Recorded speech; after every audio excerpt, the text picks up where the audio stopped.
एक माणूस रोज स्वामींच्या मठात जायचा. स्वामींसमोर रोज हात जोडून म्हणायचा, स्वामी, आजचा दिवस छान जाऊ दे.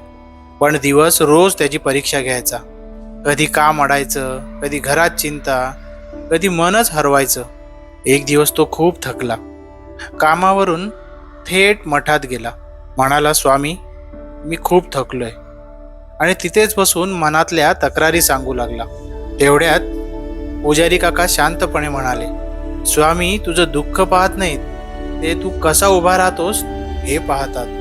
स्वामी भक्ताला वाचवत नाहीत, तर ते भक्ताला घडवतात. आणि जिथे स्वामी असतात तिथे हार कधीच नसते. शब्द त्याच्या मनात खोल बसले.